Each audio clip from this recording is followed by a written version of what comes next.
Bonjour, M. Nézet-Séguin. Bonjour. Maestro. Ça fait plaisir? Bien, ça fait plaisir pour nous de vous recevoir ici, Place des Festivals, Oui. à l'approche de ce grand concert en plein air, Parc Jean-Drapeau, Espace 67. C'est nouveau pour bien des gens, pour la plupart des gens de la région de Montréal et pour vous aussi, là. Oui, ben moi, j'étais très honoré, en fait, qu'on demande à l'Orchestre métropolitain et à moi de faire partie de l'inauguration de ce nouvel espace. Mes parents se sont mariés en 67. L'Expo, ça a toujours fait partie, en tant que Montréalais, de notre imaginaire, de notre bagage et aussi ce qui nous a ouvert sur le monde. Alors, d'inaugurer cet espace qui va permettre encore plus d'événements culturels et de rassembleurs d'avoir lieu sur l'île Notre-Dame, bien, je pense que c'est génial, mais je suis aussi très curieux de voir l'espace lui-même. Oui. Il paraît que la vue est magnifique et je suis certain que ça va devenir un incontournable dans notre vie. Avec une acoustique qui est différente, là, vous sortez d'une pratique à l'intérieur. Est-ce que vous, vos musiciens, votre orchestre, vous sortez de votre zone de confort, si on veut, quand vous êtes dans un espace comme ça, une configuration complètement différente?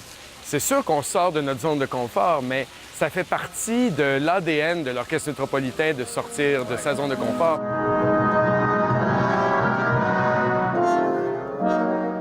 Toute l'année, on joue non seulement à la Maison symphonique, mais dans les arrondissements, dans des églises, dans des salles, disons des salles de cégep, des salles d'université. Et l'été, on a énormément de concerts. Bon, on a ce concert-là au Parc Jean-Drapeau, mais on joue comme à chaque année sur la montagne. Là, cette année, ça va être le 25 juillet, au pied du Mont-Royal, au coin de l'avenue du Parc.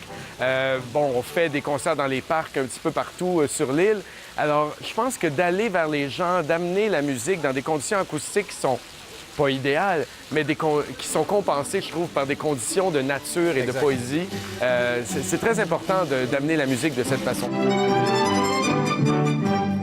Une façon différente de savourer la musique, une musique classique que vous voulez la plus présente possible ici, au Québec et ailleurs dans le monde. On le sait, vous êtes présent un peu partout. Mais est-ce que c'est ça la recette, la nouvelle approche qu'il faut développer pour favoriser ce contact-là, la démocratisation de l'accès à la musique classique? Absolument. Le mot d'ordre, ça peut être démocratisation, mais pour moi, c'est une question que chaque citoyen peut se sentir touché par la musique à un certain moment de sa vie. C'est de la musique qu'on n'a pas besoin de connaître bien pour apprécier. C'est de la musique qui peut nous faire rêver, qui peut nous faire vibrer, qui peut nous apporter des émotions, même si on n'a jamais appris la musique. Et c'est ce contre quoi je me bats et que l'Orchestre métropolitain se bat depuis des années, cette espèce de préjugés, comme quoi il faut être connaisseur pour apprécier. Alors, c'est vrai que d'aller vers les gens, comme on le fait, c'est très bien, mais c'est aussi d'ouvrir nos portes à ce qu'ils viennent aussi au centre-ville. Alors, ça va dans les deux sens. Et aussi, il y a plusieurs aspects qui changent dans la musique en ce moment. Il y a le style de chef d'orchestre qui change. Vous l'incarnez parfaitement. Parlez-en aux gens de New York. Ça aussi, ça fait partie de cette approche qu'on veut développer, c'est ça? Bien, en fait, la musique dite classique, c'est une musique, on a l'avantage d'avoir ce grand bagage, cet héritage de grands chefs-d'œuvre, de Mozart, de Beethoven. Mais à chaque année et à chaque époque, on peut rajouter des nouveaux noms. Au 20e siècle, c'était Bartók, Stravinsky, Shostakovich. Et au 21e siècle, c'est nos compositeurs québécois, canadiens. Et c'est de plus en plus, évidemment, ça se veut et on se doit d'être le reflet de nos sociétés. Et c'est injuste que pendant des siècles et des décennies, les femmes compositeurs étaient mises un peu à l'écart parce que c'était le contexte de la société. Et il faut redoubler d'ardeur, je trouve, cette année pour donner une place aux femmes et aussi à nos communautés culturelles. Avec notamment des orchestres de plus en plus paritaires. Yannick Nézet-Séguin, vous êtes partagé entre Montréal, Philadelphie, New York. On demande un peu partout, un des chefs les plus en demande. Ça va? La santé? Êtes-vous essoufflé par moment? Non, moi... On sait que vous vous entraînez souvent. Oui, mais... Votre forme physique, c'est important? C'est très important. C'est vrai qu'il faut se garder en forme. C'est un peu comme un sportif. Il faut, premièrement... Mon métier lui-même est assez physique. Très exigeant. Alors, c'est sûr que je ne veux pas me blesser, donc j'ai une entraîneur depuis des années et je fais attention, mais surtout, la musique me donne beaucoup d'énergie. Et le fait d'être chef d'orchestre, c'est de travailler avec des gens, avec des musiciens qui eux-mêmes se donnent beaucoup. Alors, c'est vrai que j'ai pas une vie tranquille. Vous êtes dans les avions souvent. Oui, mais j'ai une vie en Mais même la temps bougeotte. qui est très, très, très stimulante, enrichissante. Et je trouve que je reçois beaucoup du public, des musiciens. Je donne beaucoup, oui, mais je reçois beaucoup. Et je trouve que je pourrais vous dire que je me suis jamais aussi bien senti que maintenant dans ma vie. Et on approche du 20e anniversaire de la présence de Maestro Nézet-Séguin à la tête de l'Orchestre métropolitain.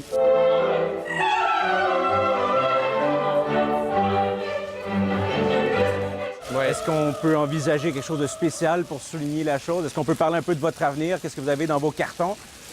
Alors, quelque chose de spécial, c'est certain. Surtout que les 20 ans de Yannick au Métropolitain, c'est ce qui va précéder d'un an les 40 ans de l'Orchestre métropolitain. Aussi, c'est important. Alors, c'est deux années d'anniversaire qui vont nous permettre de nous enraciner encore plus dans notre ville. Et oui, on va célébrer de plusieurs façons. On a plein de concerts l'année prochaine qui sont des occasions de célébration avec des solistes internationaux et nationaux et régionaux qui viennent avec nous. Moi, mon avenir, je l'ai dit souvent, l'Orchestre métropolitain, je l'ai tatoué sur le cœur. Alors, Un tatou, ça reste. Hein, un tatou, ça reste. Ouais. Je sais que de nos jours, on peut l'enlever, mais j'ai pas l'intention. Alors, pour moi, j'ai pas du tout l'intention de quitter l'Orchestre métropolitain. On a tellement de belle histoire. J'entrevois ça comme pour le reste de ma vie. Pour ce concert de ce soir, donc, à l'Espace 67, qu'est-ce que nous réserve le répertoire que vous allez offrir? On a décidé de rendre hommage à ce qui fait l'histoire de Montréal. Donc, le côté francophone avec des extraits de Carmen de Bizet, du Boléro de Ravel aussi.